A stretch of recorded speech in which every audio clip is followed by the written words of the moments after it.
Je m'appelle Anthony Toujas, je viens de Pau dans le sud-ouest de la France et j'ai trouvé ce VIE en Italie. Je recherchais plus une mission plutôt que le pays, donc j'ai trouvé cette mission chez Peugeot Citroën, qui a donc le groupe PSA, qui actuellement a des filiales un peu partout dans le monde.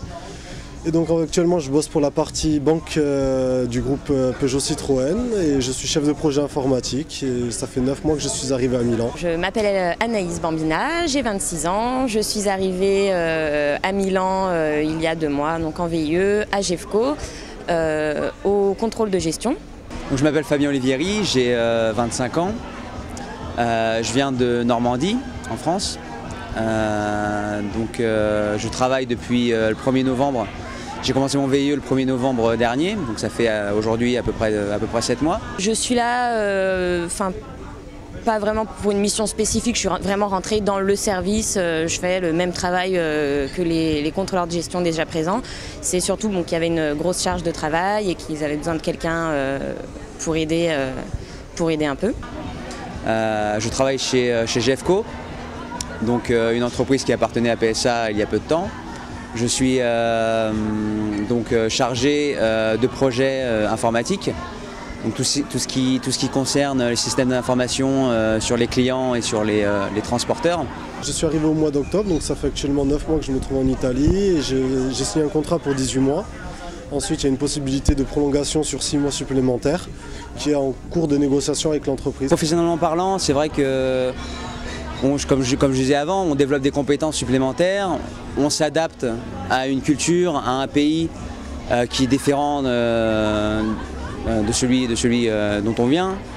C'est vrai que l'adaptation est très importante. Moi, ça fait aujourd'hui 7 mois que je suis en Italie. Je pense m'être adapté correctement, assez rapidement. Je voulais partir à Milan pour pouvoir avoir une expérience à l'étranger, améliorer mon italien qui est assez médiocre. Et puis voilà, on apprend plein de choses, on apprend une nouvelle culture, on apprend à travailler dans des conditions différentes dans une nouvelle langue.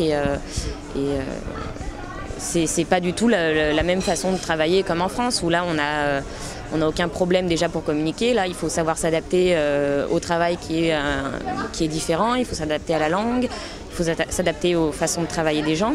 C'est pas forcément facile au début, c'est vrai qu'il y a toujours quelques difficultés personnelles.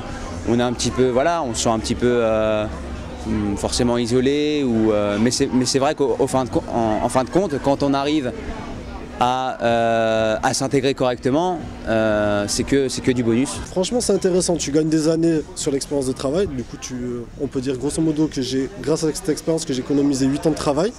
Je suis parti dans un pays étranger, donc j'apprends une nouvelle langue, je connais une nouvelle culture et c'est énormément enrichissant. C'est une expérience que je ne regrette pas d'avoir fait, même si on va pas se mentir, les 3 premiers mois sont très difficiles quand tu débarques tout seul dans un pays, tu connais personne. Et tu dois apprendre une langue et un travail, et que c'est ton premier poste à responsabilité. Quand j'ai débarqué le 1er novembre, c'était la première fois que je me rendais à Milan. Je trouve que c'est une ville qui est assez sympathique. Je connais pas encore très bien, je connaissais pas Milan avant d'arriver. Et donc là, je visite un peu quand je peux. Et puis je trouve que la vie est assez agréable. La vie en elle-même est vraiment sympa. C'est assez dynamique, il y a énormément de jeunes, ça bouge beaucoup. En fait, Milan, c'est vachement structuré, c'est une ville très jolie. Honnêtement, au premier temps, quand tu arrives durant la période estivale de l'été, le printemps, l'automne, ça va, c'est plutôt correct. La ville est très jolie, il y a pas mal de choses à faire. Aujourd'hui, on s'est retrouvés pour faire un apéritivo. L'apéritivo VIE à Milan, je pense que c'est quelque chose d'obligatoire.